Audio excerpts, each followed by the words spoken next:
Olá, pessoal. Aqui quem fala é o professor Igor.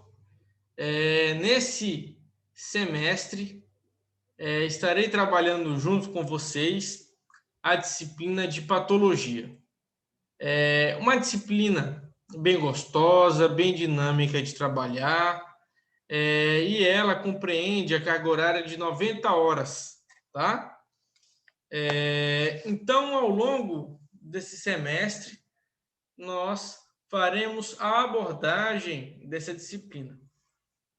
Para quem não me conhece, sou professor do Magistério Superior na Fares, sou docente do ensino superior desde 2016, venho atuando nos cursos de agronomia e enfermagem, já lecionei distintas disciplinas, inclusive a disciplina de patologia, tá?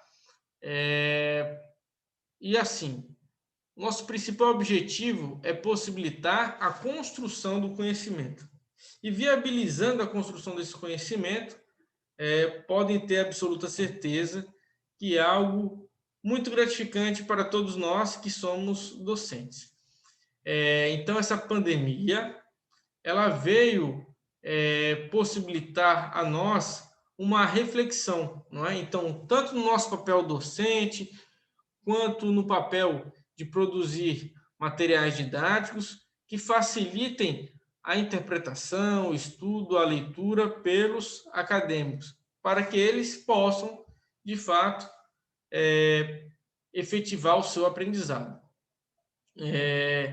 E assim, a patologia ela envolve exatamente o estudo do processo saúde-doença. Então, o estudo do sofrimento. Então, logia vem de estudo e pato vem de sofrimento, a origem das doenças, tá?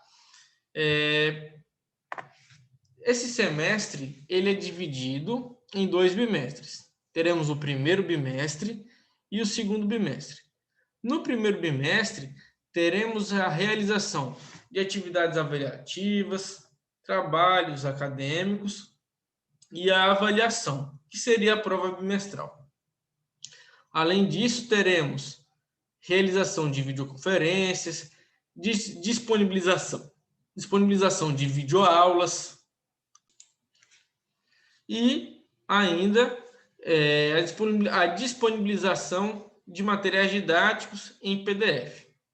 Já no segundo bimestre, nós teremos ainda a realização de videoconferência, disponibilização de videoaulas, realização de atividades avaliativas, trabalhos acadêmicos e avaliações.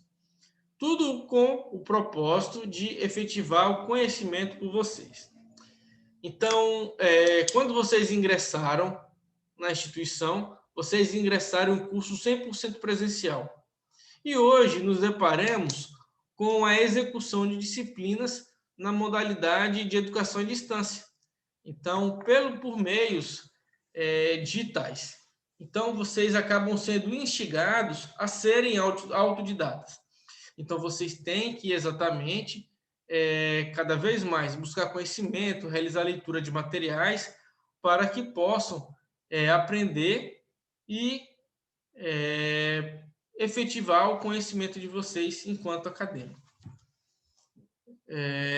Então, além disso, nós dividiremos a execução dessas disciplinas, desses conceitos, através de características chaves. Então, existem conceitos em patologia, definições, que eles caminham em comum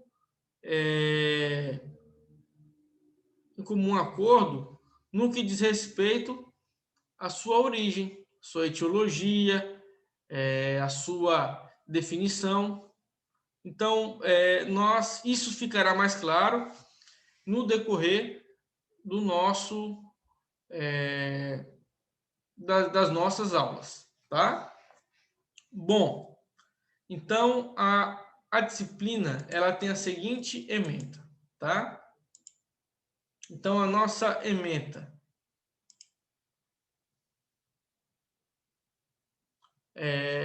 aborda o seguinte: a disciplina aborda o estudo das principais alterações celulares frente a diferentes situações do organismo humano, conhecimento dos mecanismos básicos das doenças, estudo dos processos patológicos gerais, noções de imunopatologia, patologia genética, patologia nutricional e ambiental.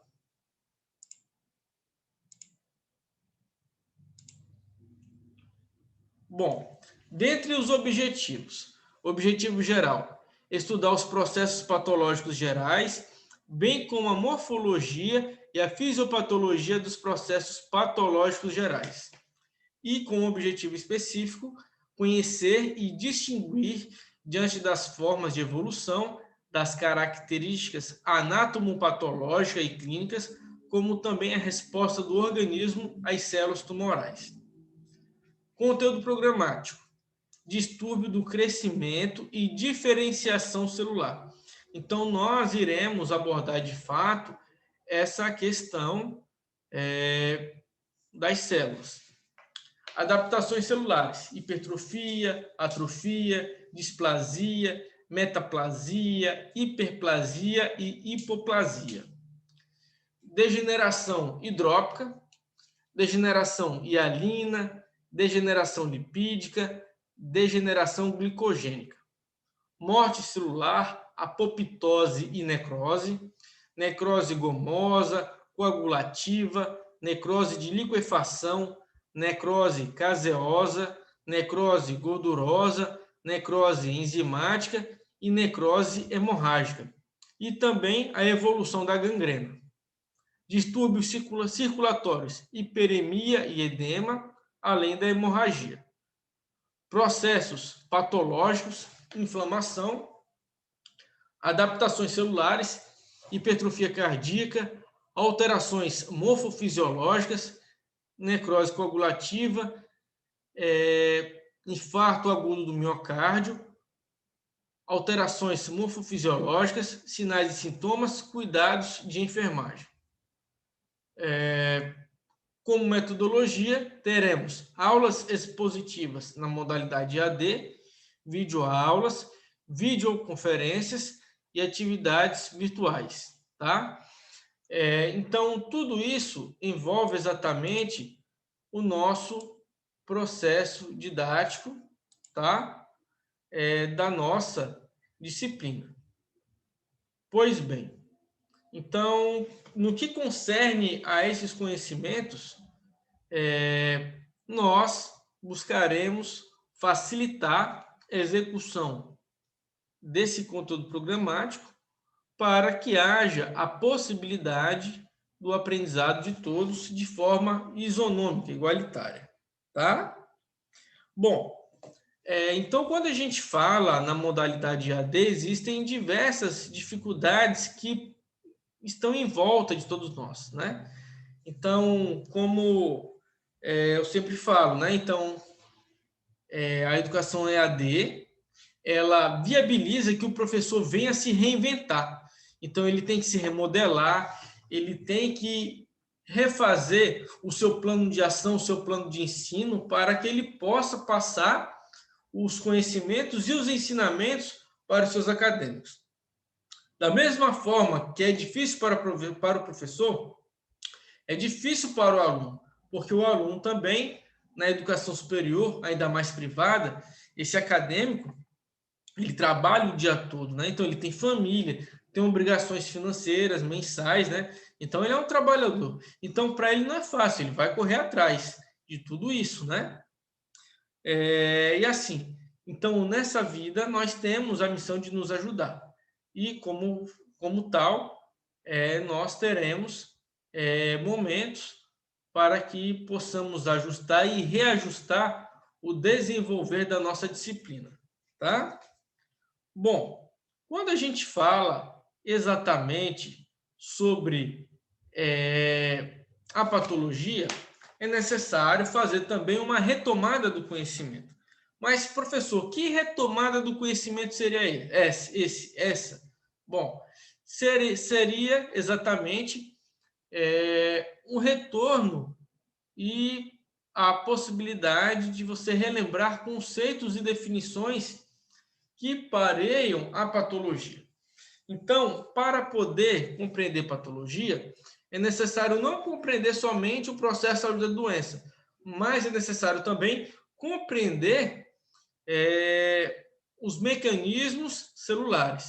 Então, a citologia é cada vez mais presente no desenvolver da nossa disciplina, tá? E quando a gente fala em patologia, então temos que falar primeiramente na citologia para poder facilitar esse conhecimento. Antes de chegar na citologia e definir célula, eu sempre gosto de relembrar com vocês a origem da vida, né? Então, a origem da vida, ela tem várias teorias, né? Então, hoje, a teoria científica mais aceita é a teoria do Big Bang, a teoria da grande explosão. Então, no universo, no meio cósmico, existiam micropartículas invisíveis que sofreram reações, interagiram entre si. Então, essas partículas minúsculas, invisíveis, interagiram entre si, formando partículas condensadas um pouco maiores, tá? Então, professor, seja direto ao ponto. Então, quando a gente fala em teoria do Big Bang, a origem da vida, logo nos lembramos do átomo, tá? Então, essa menor partícula existente, o átomo, né? Dentre eles temos o carbono, hidrogênio, oxigênio, nitrogênio, fósforo, enxofre, que compreendem os átomos essenciais da formação dos seres vivos, eles estão relacionados também com o nosso envelhecimento e a manutenção da nossa vida. Então, vamos imaginar o seguinte: existiam átomos que entraram em contato entre si. Exemplos: temos o átomo do oxigênio. O oxigênio, quando entra em contato com outro oxigênio, forma uma molécula chamada O2. Quando eu tenho o hidrogênio que se liga com outro hidrogênio e se liga a um outro oxigênio, eu formo uma molécula, H2O, a água.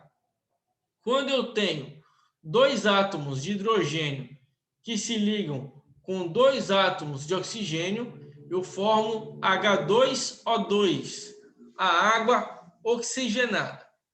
Quando eu tenho um átomo de carbono e dois átomos de oxigênio e eles interagem entre si, eu formo o dióxido de carbono, o CO2, e assim por diante.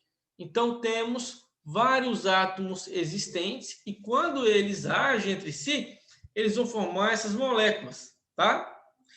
Então, quando eu tenho moléculas que interagem entre si, eu formo também um composto um pouco maior, tá? Então, o nome desse composto o nome dessa unidade, que é formada pela união de moléculas, eu chamo de organela. Então, organela é uma pequena partícula, é uma pequena unidade que está dentro da célula. Bom, a organela é uma unidade que está presente dentro da célula, tá? Então, vou mostrar para vocês uma pequena imagem.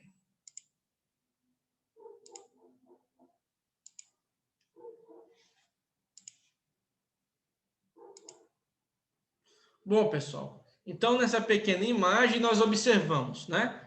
Temos o átomo que entra em contato com outros átomos formando a molécula. E quando temos várias moléculas que entram em contato com outras moléculas, formamos as organelas.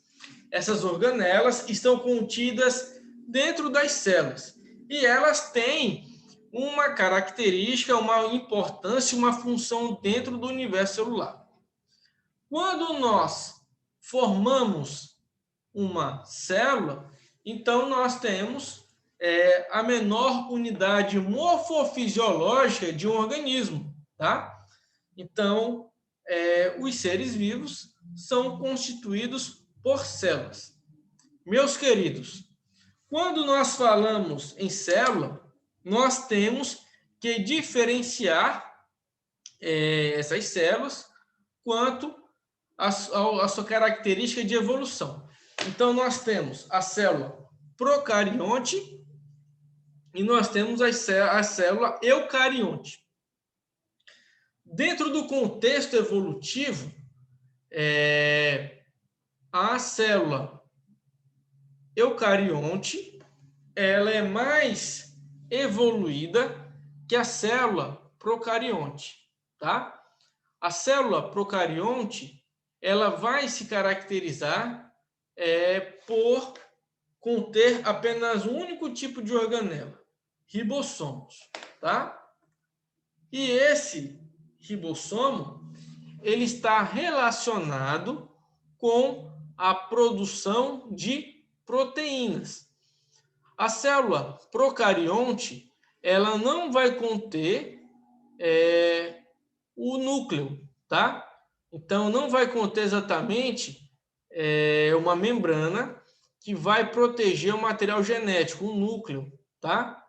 E ela vai ser bem mais simples. Então vai ficar o material genético fica disperso dentro do ambiente intracelular, tá? Já na célula eucarionte, não.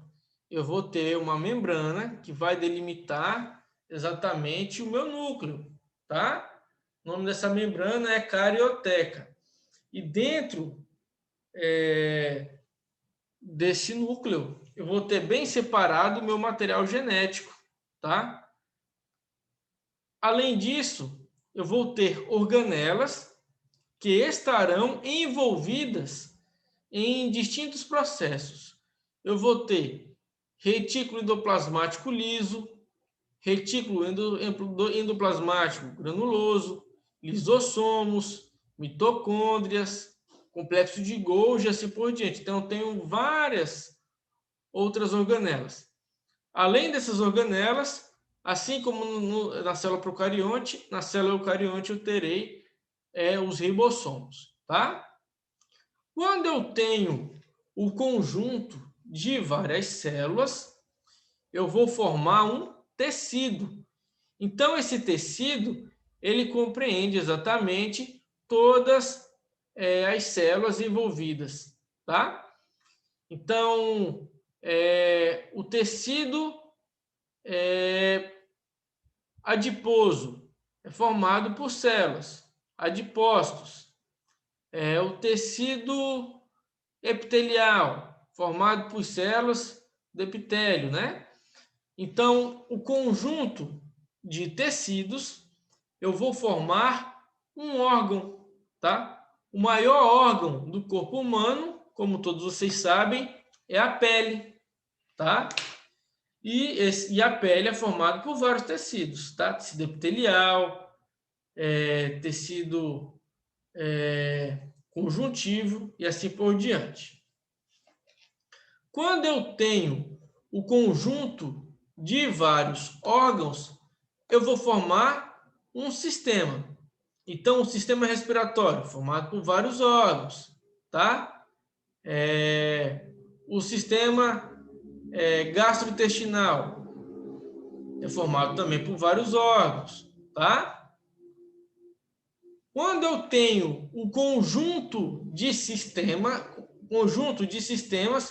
eu vou formar um organismo, tá? Então aqui eu tenho esse animal. Então nós, seres humanos, também somos organismos, somos animais. Então somos constituídos por um conjunto de sistemas, vários órgãos, conjunto de tecidos, várias células, várias organelas que estão dentro das células, várias moléculas, vários átomos. Quando nós temos vários organismos da mesma espécie capazes de reproduzir entre si, gerando indivíduos férteis, nós formaremos uma população. Quando eu tenho várias populações de seres distintos e interagindo entre si, eu formo uma comunidade. Quando eu tenho a comunidade interagindo com fatores bióticos, fatores vivos, e fatores abióticos, fatores não vivos, eu formo um ecossistema. E o conjunto de ecossistemas eu formo a biosfera. Então, isso aqui vocês já viram ao longo do processo formativo de vocês, mas vale relembrar somente a título de conhecimento, tá? Então, já falamos sobre a definição da célula como sendo a menor unidade morfofisiológica de um organismo e falamos também sobre essa pequena esquematização da origem da vida, tá? Quando a gente fala em origem da vida, nós também podemos citar como exemplo a abiogênese e a biogênese. A abiogênese, ela nada mais é do que a teoria que a vida surge da matéria inanimada, tá? A biogênese, a prefixo de negação, é a teoria de que a vida surge da matéria inanimada. Então, vamos pegar como exemplo. Imaginemos hipoteticamente, caso venhamos a querer surgir uma vida, do que precisamos?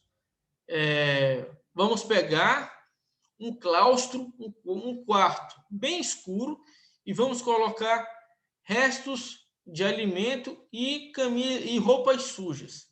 Em poucos dias, haverão ratos ali presentes. Então, essa teoria do surgimento da vida a partir da matéria inanimada já foi bastante aceita. E eles pegavam como exemplo essa característica. Então, pegava-se um local escuro, colocava-se resto de alimento e roupa suja, que em poucos dias haveria a presença de vida. Já a teoria da biogênese é a teoria que fala o seguinte: uma vida somente surgirá a partir de uma vida pré-existente. Então, apesar de existirem essas controvérsias da teoria da abiogênese, nós não podemos, de fato, simplesmente negar a sua existência, né? Então, as teorias só vão evoluindo, só vão ficando melhor definidas através dos pioneiros cientistas que buscavam tentar descrever e solucionar inquietações da humanidade, né? Bom, quando nós falamos nas organelas citoplasmáticas, estamos falando exatamente nas funções de cada uma, tá? Então,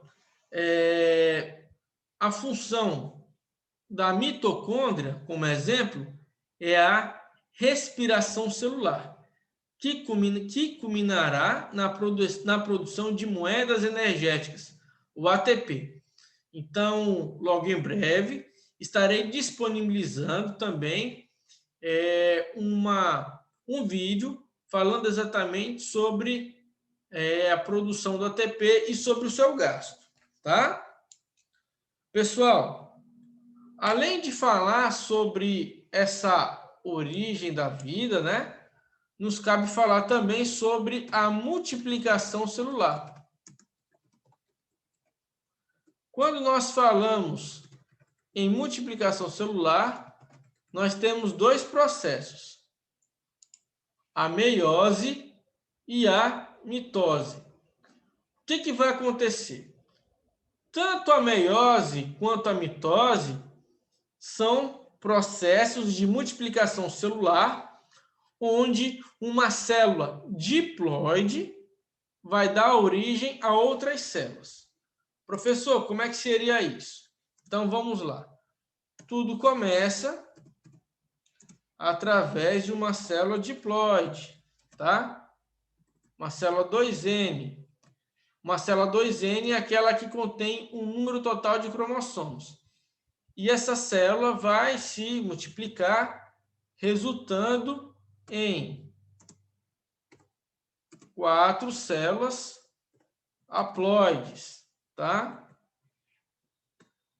Então, vocês já viram exatamente esse processo, tá? E a mitose é quando eu tenho uma célula diploide que vai originar 2 células diploides, tá? Então, vamos lá. Na espécie humana, uma célula diploide contém um número total de cromossomos existentes da espécie. Então, a célula diploide vai conter 46 cromossomos, tá? Se é multiplicação celular, então eu tenho que aumentar o número de cromossomos. Só imaginar assim, né? Então, se eu comecei com 46 cromossomos, então a probabilidade é que eu tenha o dobro. Então, que eu vá ter 46 mais 46, 92 cromossomos, tá? Então, vamos lá. Uma célula diploide tem 46 cromossomos. A célula haploide tem metade, tem 23 cromossomos. Então, vamos lá. Eu tenho aqui 46 cromossomos e originei 4 células haploides. 23 mais 23, 46. 46 mais 46 deu 92. Na mitose, eu tinha 46 cromossomos. Eu formei 2 células iguais a ela. Então, eu tenho 46 mais 46, então deu 92. Então, se a gente observar a multiplicação celular, ela também torna-se evidente a formação desses cromossomos. Então, trocando em miúdos, o que é a meiose? A meiose é o processo de multiplicação celular onde uma célula diploide dará origem a 4 células filhas haploides, tá? Um exemplo de meiose, a formação dos gametas sexuais, a gametogênese, seja a ovulogênese ou a espermatogênese. Já a mitose, não. A mitose é o processo de multiplicação celular onde uma célula dará origem a 2 células filhas idênticas a ela, ou seja, 2 células diploides. Então, isso envolve também a multiplicação celular, meus amigos.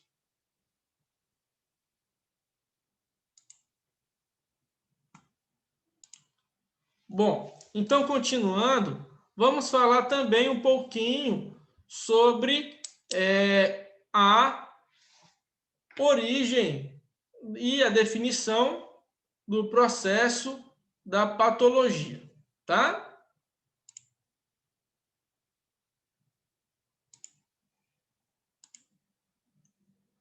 Galera, patologia. Patologia é o ramo da ciência que estuda as alterações morfológicas e fisiológicas dos estados de saúde. Quando essas alterações não são compensadas, podemos dizer que o indivíduo está doente. Então, o termo patologia deriva do quê? Patos, sofrimento, doença, e logia, estudo, como nós falamos anteriormente, tá? Bom, o que de fato é a doença? A doença compreende a alteração de forma e de função não compensada de uma célula, de um órgão, de um sistema, de um indivíduo de uma população ou até mesmo de uma sociedade. Segundo a Organização Mundial de Saúde, definimos saúde como o bem-estar físico, mental e social do homem. Bom, partindo dessa definição, nos cabe falar também do histórico da patologia. Então, nós temos a fase humoral, que compreende a Idade Antiga, que é o final da Idade Média. Naquela época, o mecanismo da origem das doenças era explicado, nessa fase, pelo desequilíbrio de humores. Então, eles acreditavam exatamente que o bem-estar psicológico, questão humoral, do humor do indivíduo, estava relacionado também à doença. E não obstante, não somente isso, né? Os humores eram também considerados os líquidos do corpo, em particular a água, o sangue e a linfa. Os deuses, segundo a característica religiosa da época, tinham o poder de controlar esse desequilíbrio, bem como de restituir a normalidade do organismo. Essa visão mítica de doença foi criada principalmente pela civilização antiga grega. A fase orgânica compreende o século XV ao século XVI. Nessa época, há o predomínio da observação dos órgãos do corpo, feita principalmente às custas das atividades de necrópsia, estudo do cadáver, ou de autópsia, estudo de si mesmo. Então, pessoal, é o seguinte, como toda ciência, sempre a sociedade e os homens são instigados a descobrir a causa dos processos patológicos. Então, nessa fase orgânica, os pensadores tentavam descobrir o porquê que aquele indivíduo foi a óbito. Então, vamos lá. Então, eles tinham que primeiro definir o que em comum os seres humanos tinham. Então, eles sabiam lá, através da dissecação de cadáveres, né? Observava, o ser humano tem coração, o ser humano tem pulmões, o ser humano tem fígado, tá? E através dessas observações, eles conseguiam observar e caracterizar esse processo patológico, fisiológico, sobre o funcionamento e a presença desses órgãos. Então, quando eles realizavam a abertura de indivíduo, faziam essa necrópsia, essa autópsia, né? E eles viam que havia alguma alteração dentro do indivíduo, eles já conseguiam deduzir que a causa da morte desse indivíduo foi em virtude de um determinado acontecimento. A fase tecidual compreendeu do século XVI ao século XVIII. A fase tecidual enfatiza a estrutura e a organização dos tecidos. É nesse período que se iniciam os primeiros estudos sobre as alterações morfológicas teciduais e suas relações com os desequilíbrios funcionais. Então, em contraprova, podemos observar também que essa caracterização dos tecidos das células foi muito importante e determinante nesse período. A fase celular, século XIX. Com o predomínio da visão morfológica, somada à aplicação do microscópio óptico às pesquisas médicas, segue-se a fase celular, período considerado inicial à patologia moderna. A preocupação com o estudo da célula, principalmente de suas alterações morfológicas e funcionais, é determinante na busca da origem de todo o processo mórbido. Então, a partir do momento onde conseguiram definir a célula, conseguiram visualizar a célula em microscópio e conseguiram, não muito distante, aperfeiçoar o microscópio, então esse processo da doença, a compreensão do que era patologia, se tornou mais evidente e muito melhor. A fase ultracelular compreende o século XX. A fase ultracelular é a fase atual do pensamento conceitual sobre patologia, envolvendo conceitos sobre biologia molecular e sobre as organelas celulares.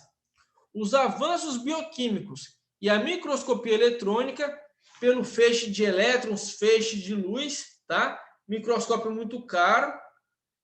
Então, um grande exemplo, só conseguimos visualizar vírus em microscópio eletrônico, tá?